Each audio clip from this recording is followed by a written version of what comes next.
Hey, this is Kahja Elliott, Bronx born and raised, ATL made, Bay Area becoming, and this is the As Told By podcast.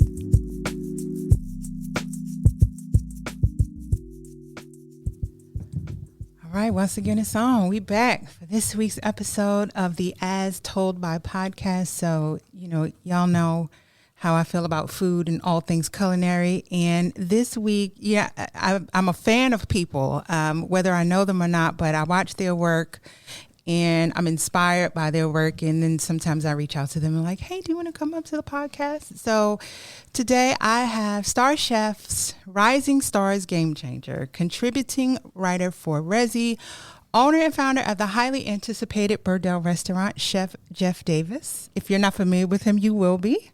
Thanks for having me. Absolutely. Thanks for coming up. Yeah. How are you? Excellent. Good. I'm a fan.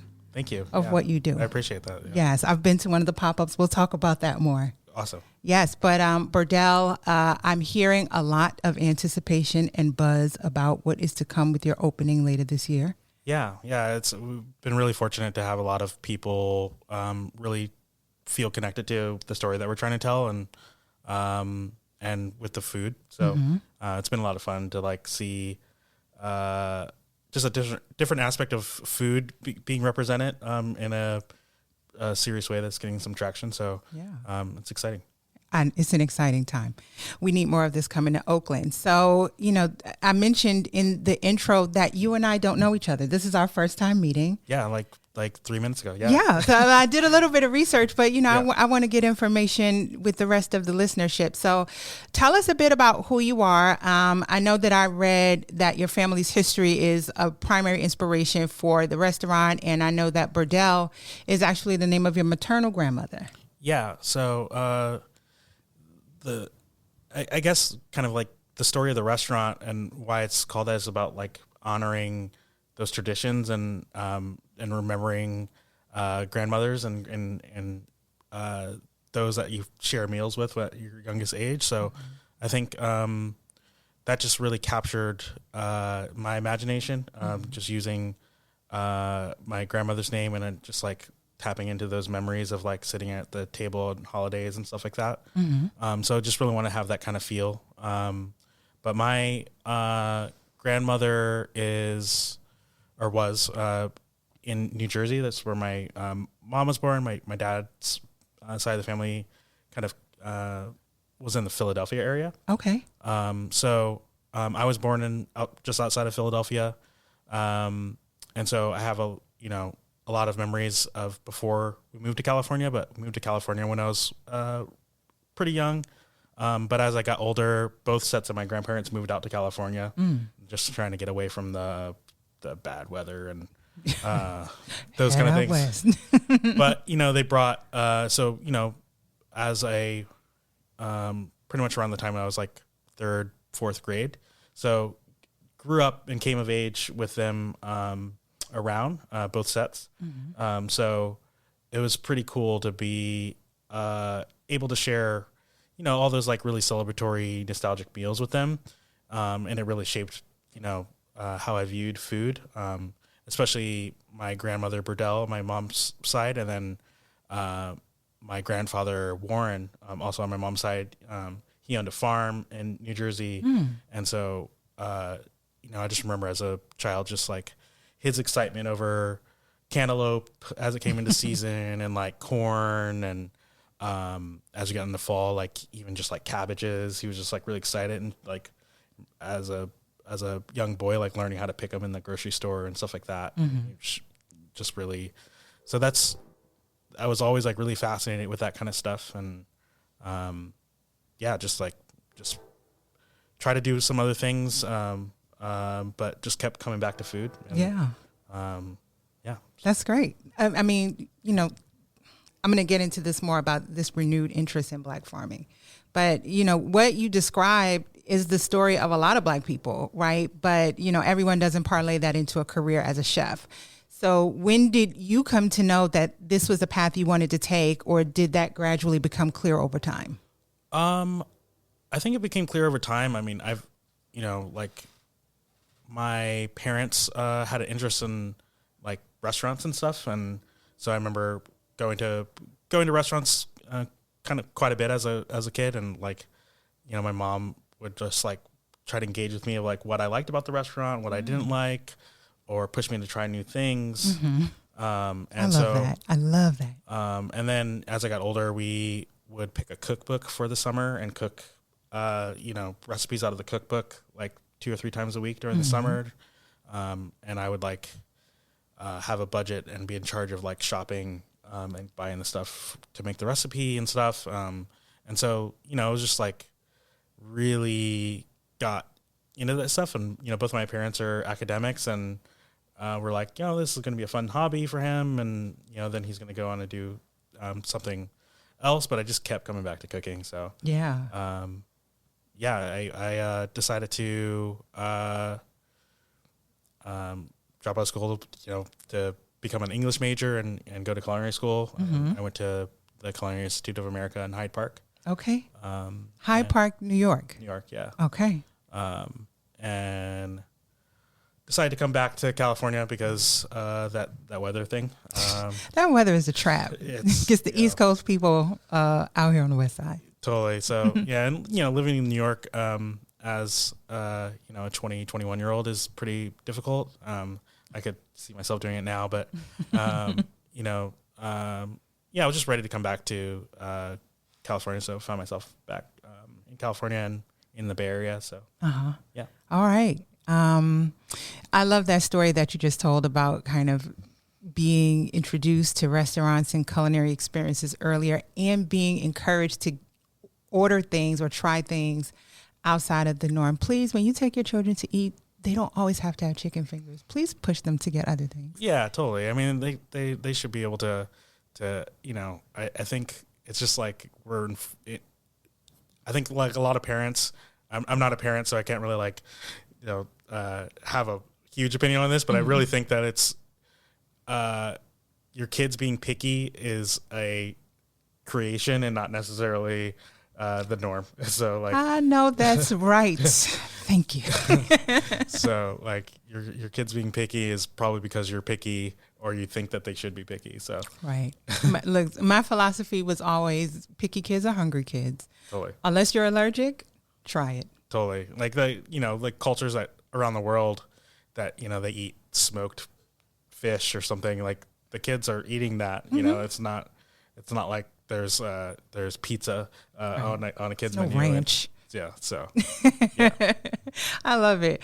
So Burdell, from what I've read and from what I have heard, you know, it's more than just farm to table dining, because it really seems to be connected to the origins of Black people in this country, and, you know, our unique place in creating the culture of American food by bringing these innate processes around farming and fishing and the likes to this country, and the ingenuity of creating with what you have.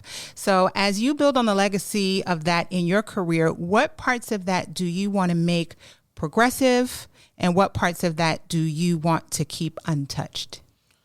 Oh, that's a really good question. It's I think it's really important for me that to honor the traditions, but do it in a modern way. That it's a modern restaurant, and modern in the sense that we really are concerned with like the sourcing of our stuff, and using the best quality ingredients that we can get our hands on, and using them creatively and trying not to waste. And I think that really harkens back to the ways that my grandparents and great grandparents lived and survived, like learning how to turn the trim from you know, your green tomato slices for fried green tomatoes, you know, learning how to turn that, pickle those and use those for something, so you're not throwing anything away. My grandfather would always say something that his mother told him, you know, had passed by time I was aware, but you know, eat what you can and can what you can't. And wait a minute, that's a bar. Eat what you can what you can't. Canning is a lost art. Totally. Yeah. So, you know, definitely we'll be really cognizant of like preserving things and trying to come up with creative uses for trims and ends of things, and you know, whether, you know, we're making vinegars with them or pickling them or turning them into just other uses. So Yeah. but I think black farming is a lost thing, because I think at the end of slavery, and then the end of slavery again after sharecropping kind of faded away.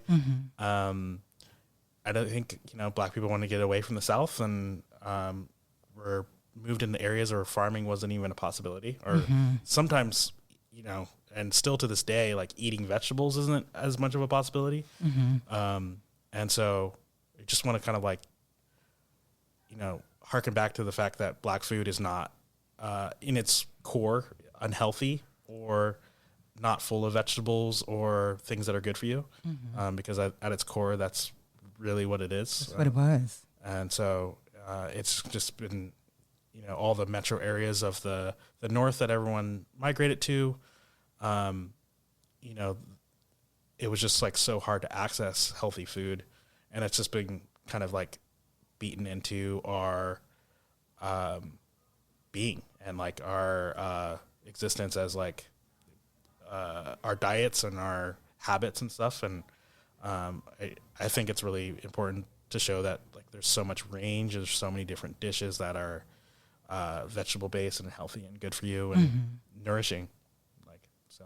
Absolutely. Everything doesn't have to be deep fried, laid to the side. Yeah. Right? There's nothing wrong with that, but just, moderation is key. Totally. To that point, I got to attend one of your pop-ups a couple of months ago, and I really enjoyed myself. When I go to these things, I don't mind going with people, but usually when I have my best experiences is when I just pull up solo and, I can really have an experience. And one of the first things I noticed is it was like chef's tables style dining. So we had visibility. We were sitting around the bar area, or the kitchen area, I should say. So we have full visibility to the inner workings of the kitchen. And I was so impressed by the fact that not only was there a dinner service happening, but it almost seemed like there was a class happening at the same time.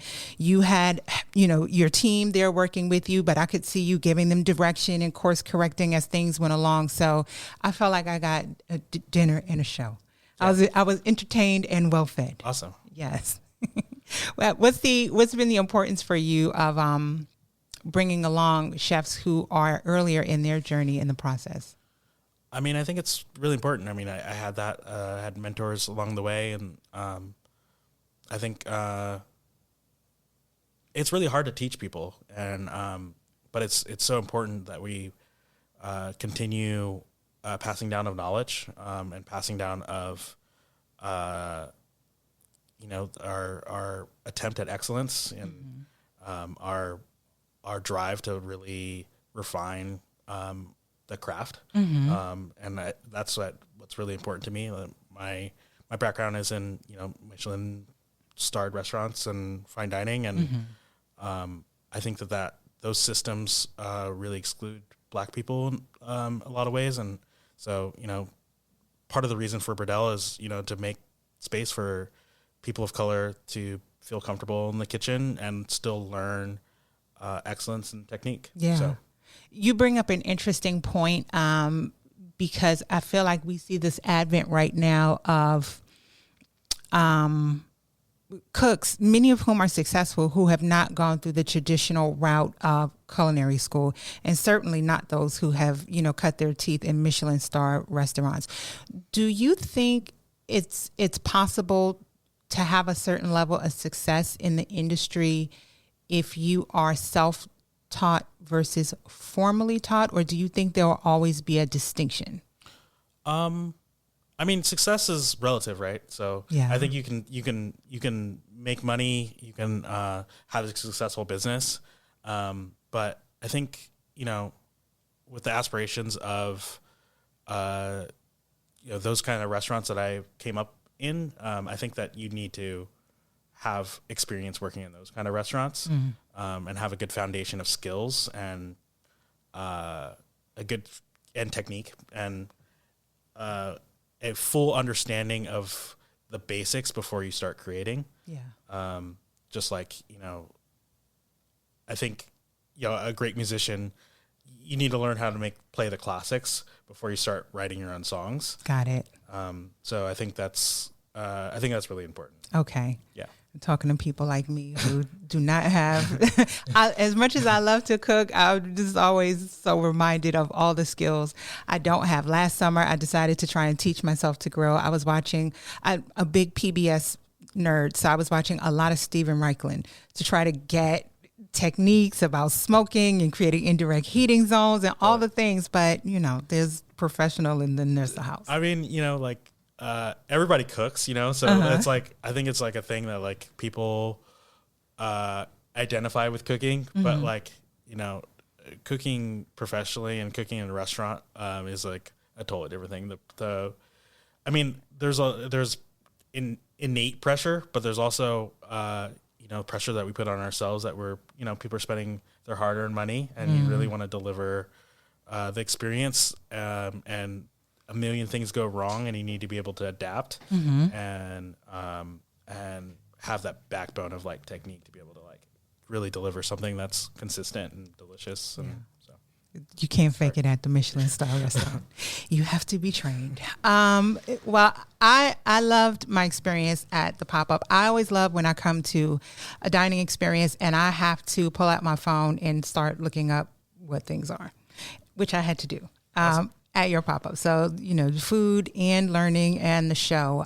But one of the things I noticed is that your menus didn't include like a lot of extras. When you see people put a lot of cheese or a lot of sauce all over food to maybe kind of try to beef up a dish that can't necessarily stand on its own. Talk a bit about your approach to creating dishes that are really a vehicle for the actual food. So I spend the majority of the time sourcing.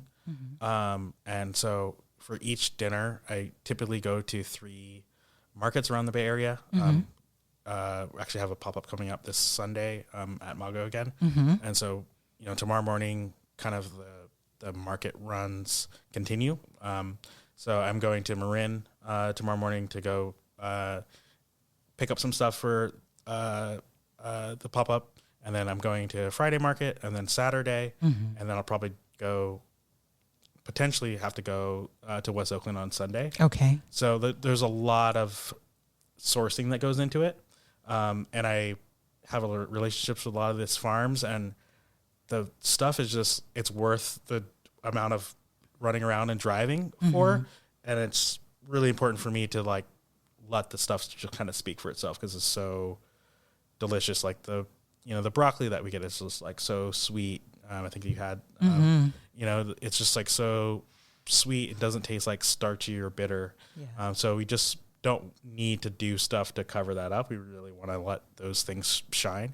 We get, cornmeal specifically milled for us. So like, I don't want to try to do something that really covers up the flavor of that. We want to let it really shine. And, with the restaurant kind of having this nostalgic feel, like we're trying to like limiting garnishes and stuff and just want it to feel like home cooking and just really be really pure and not fussy. Yeah. I'm here for it. This is the boom bap of food. We are not going to heavily produce. This is not the shiny suit food. This is the food. I like it. I also noticed a theme of kind of the familiar alongside maybe the less familiar. So I remember specifically the beef tartare that had the broccoli puree with the white cheddar. So it's like broccoli and cheddar. That's familiar. Yeah. But I hadn't had beef tartare before. That was a first for me. And, same thing with like the chicken liver mousse and waffles. That could very easily have just been chicken and waffles, right? But just like stepping it up, asking the diner to kind of step up to a little bit of an elevated experience. And although I didn't have this, I saw that you have a recipe posted for smothered rabbit. So same thing. That could have easily been smothered chicken or smothered pork chop, but, throwing the rabbit in there as the protein makes it something a little bit different. So when you create menus, are you intentionally looking to stretch the diner's palate? No, I think just doing things in the context of like the chicken and waffles dish was like a fun, play. Like I think a lot of like tasting menus would start with like some sort of chicken liver mousse, and it's like, what's the way that we can kind of tie it in with with the concept. And so, you know, chicken and waffles is just like a kind of a funny, punny way to like include that. But you know, these are all things that I love to eat and just like present it in a way that's like nostalgic to me as well. So, yeah.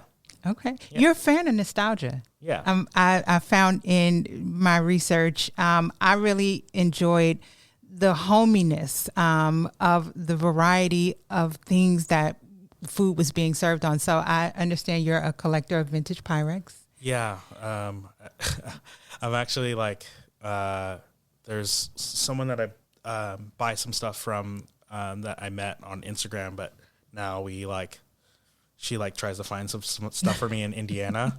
And so she ships stuff to me, and it's been really fascinating. I know way too much about the patterns and stuff. Like a lot of the patterns, they only ran for like 3 or 4 years. So it's like a window in a certain time period. So a lot of the like patterns that like my grandparents had or my mom grew up on, it just like, it's pretty cool to like tap into a certain time period through those Pyrex plates, and everyone has a connection to those.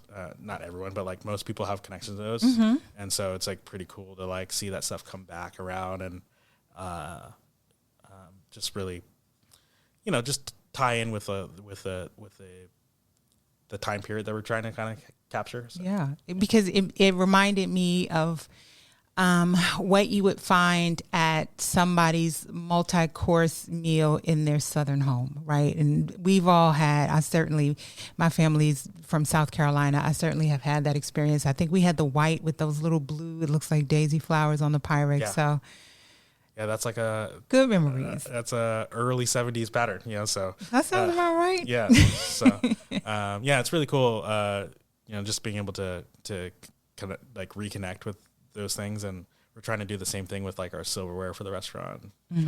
So that's what I've been working on pretty heavily like this week. So okay, yeah. What do you want diners to walk away knowing after a meal at Burdell? That like this food matters a lot.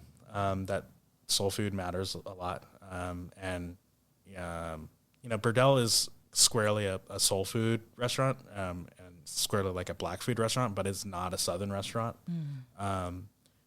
Obviously, like a lot of the stuff traces its roots back to the South, but you know, I really want to try to tell the story of like black migration to cities and how we adapt it once we got to those cities, and then you know try to reconnect to the land a bit. So I like that. Very interesting. You know, there's a lot of conversation happening right now about the history of Black food. You know, shout out to KJ Kearney of Black Food Fridays, as well as the future of culinary artistry at the hands of, you know, these really highly trained Black chefs. I'm a huge fan of Ghetto Gastro. Shout out to them because they're from the Bronx. We're from the same block. I love them. And big fan of Carlton McCoy, who I got to meet very quickly at an event that was at Holder's house this past summer. And I was like trying not to fan. I was just like, I'm a really big fan of your show. Yeah. Great. Just trying to, don't freak them out. But I find myself learning so much from all of them. Who are you most inspired by on the culinary scene right now? I mean, I did an event up in Napa in November, and I met BJ Dennis, and I was like, you know, fanning myself. So that's that was a fan out moment. So we got to spend some time talking, and I was presenting some food and some dishes and stuff. He got to like try the food and like got to chop it up a bit and exchange contact information. So hopefully I'm gonna like go down there and do a dinner at some point. That's what we kind of had talked about. So. He's really inspiring because he just really like it's connecting us to the land again, and to grain farming and fishing and just all these things that are like really cool. He's just doing it in this really authentic way. That gets me pretty fired up. So I love him. My dad's side of the family is in Colleton County, Yemassee specifically, and he is just representing so well for Gullah Geechee Low Country cuisine and culture. So if you don't know BJ Dennis, you should look him up. Yeah, he's a goat. Yeah. Good stuff. Good stuff. I also found, in my research that you are, and I mentioned in your intro, a contributing writer for Resi. And, I read through some of the articles, which were really good. I loved the one about Lois the Pie Queen specifically. Yeah. I got to go in there maybe about a year and a half ago and have a meal. And I wasn't there that long, but I was like, this is a place I would love to come back and really absorb some of the history. You can just tell from all the photos that this is a place that's really entrenched in the history of Oakland. So loved your take on your experience there. Was being a writer, because the articles are really good, was being a writer a close second for you as a career choice? Yeah. I think I initially went to school to pursue English degree, and just kept coming back to cooking, and just needed to work with my hands. So, yeah. But having an outlet to write about food, especially as a kind of like the pandemic kept going, was a lot of fun. And shout out to Paulo Lucchesi, who used to be the editor for the Chronicle Food section. Mm-hmm. He now works at Resi and curates those pieces that are written by a bunch of cool people, like a bunch of chefs and a bunch of people that are have a really cool perspective. And they started doing a classic feature. So they started instead of focusing on the latest, hottest opening, like focusing on these restaurants that have been there for multiple years or multiple decades, and really like shining the light back on them. And that I get excited about old restaurants a lot. So, I was just really excited to write about a couple old places that I really like and really tell their story.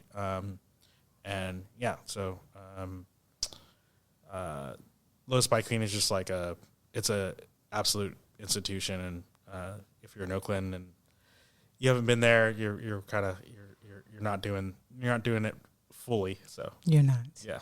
Go get your apple pie. Yeah. Go get your salmon croquettes. All the things. I always love to hear where chefs are eating, right? Locally and beyond. So are there a few places that are standouts for you besides Lois in Oakland where you find yourself eating a lot? But also, what are some of your favorite cities for food jaunts? Man, so I'd say like in Oakland, I have a few, like we kind of have like a routine of places that we go to. Mm-hmm. I don't go to Lois as much as I would like, because I'm not really a breakfast eater that often, but occasionally it's nice to go check in with them. But I really like Belotti. I think that's like one of the better Italian restaurants in the Bay Area. I lived in Italy for 7 months, so it's really like kind of nostalgic to that time. Nice. What part? In the north in Piemonte, in Torino. Okay. So it's really like nostalgic because he's from that region. Mm-hmm. So it's really like the restaurant, like good and bad, is like really good representation of it. Like service is a little gruff, and like the tables are too close together, and like the food's plated a little like 90s, but it's like so delicious. And what is 90s food plating? I don't know. You just like have the random arugula that's like not dressed. So it's tossed on there. But it's really delicious, and I really like that place. I really like Comey and CDP. I worked for James for a while, so he's a big mentor of mine, and it's like always just like an amazing experience to go check in there. I really like Great China in Berkeley. Another really good friend of mine, family-run Chinese place that has an insane wine list. Mm-hmm. And I don't know, Tacos Automobile.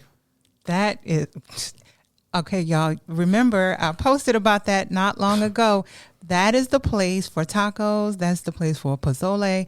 That's the place for the craziest sauce and condiment bar I've seen so far. That is the place. Yeah, it's really good. And then I don't know. There's so many places in Oakland. Like Oakland is just so has such a great range of places. I mean, obviously I named some places kind of like across the range of price points. Yeah. But you know, they're all great in their own way, and they like are perfect for different occasions. Mm-hmm. And you know, there's like tons of little spots in our neighborhood that, you know, I'm not going to blow up here, but you know, keep people out the mix. Yeah, but yeah. Yeah. And then what about when you travel domestically? What are some of your favorite food cities? I was just in New Orleans earlier this month, Mm-hmm. and you know, and that's one of the best eating cities in the world. So that was a lot of fun. You know, there's nothing like going to New York.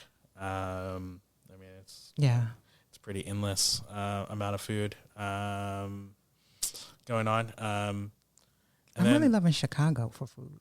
I haven't been in too long. So, okay. That's definitely like on my list. Mm-hmm. And I think Phoenix is really underrated. Like there's great food like at different price points. There's a lot of great like soul food places. Soul food places in Phoenix. Yeah. Okay. Yeah, it's a good place to check out. And then, you know, a couple of years ago I went to Nashville and Memphis on the same trip, and that was pretty amazing. Wow. Too. You know. Yeah. And I mean, there's sweet tea, so yeah, that means will there be sweet tea at Burdell? It's possible. Okay. Yeah. I asked. So if you see it, thank me. Thank us both. Thank me and thank him.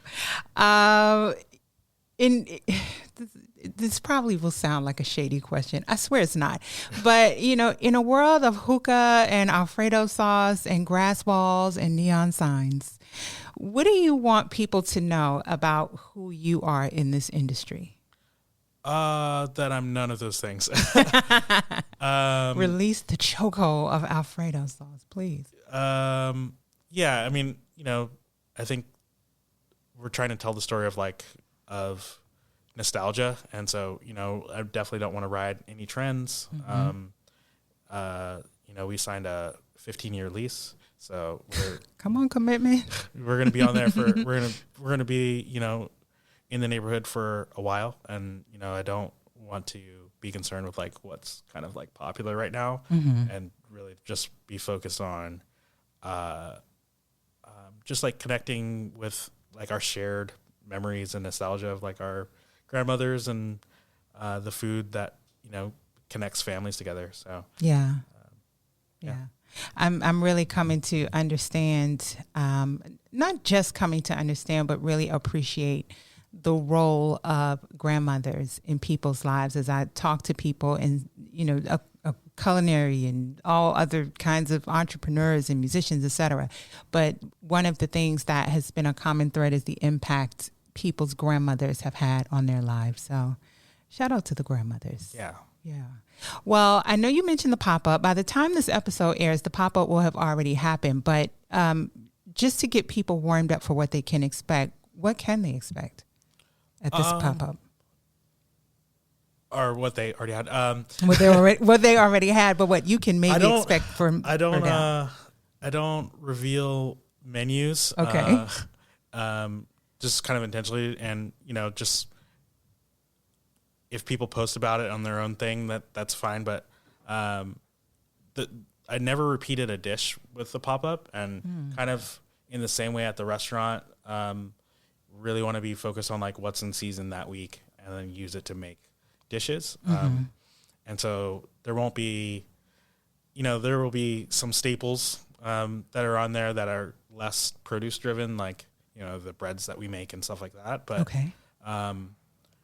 it's really, the menu is going to change a lot, and it's going to be just using the same tenets of cooking that, the basis of like building flavors kind of in the southernish way, but the ingredients and the proteins and stuff will change a lot. So sometimes multiple times a week. So. Sounds good. Yeah. All right. So tell people when they can expect to pull up and have a meal at Burdell. So we're going to keep doing pop-ups, a lot less frequently, as we kind of, are going into the building phase of the restaurant. But we're hoping for a late spring opening. But just waiting on the couple last puzzle pieces for our, we're getting a loan. So we're getting the last little puzzle pieces of that. Okay. And then, we'll start, kind of our light kind of makeover of the space, and then we'll go into it. So ready to go. Well, I can't wait. I'm looking forward to it, as I know many other people are. I hope to see the Oakland community really come out and support. Let people know where they can find more information about you, your writing, and about Burdell online. So Instagram's the best way to find stuff about Burdell. That is at Burdell_OAK for Oakland. So that's a good place. Then our website is BurdellOakland.com. That's another, keep that up to date with like events that are coming up, and we'll keep that up to date with like restaurant information. And then I've written a couple pieces for Resi, or I guess more like a few now. And you can find that on Resi's site. They have like a blog section, and you can just. There's a lot of great pieces, but my pieces are on there as well. Okay. Well, I'll make sure that I post the link to all of those things with the episode. In the interim, if you want to stop by my page and get to know me a little bit better, you can find me at Kahja versus Kahja. That's KAHJA_VS_KAHJA. Thank you so much for coming. Yeah. I really appreciate it. Looking forward to your big opening later this year. Yeah. Thank you. All right. That's this week's episode of the As Told By podcast. Peace.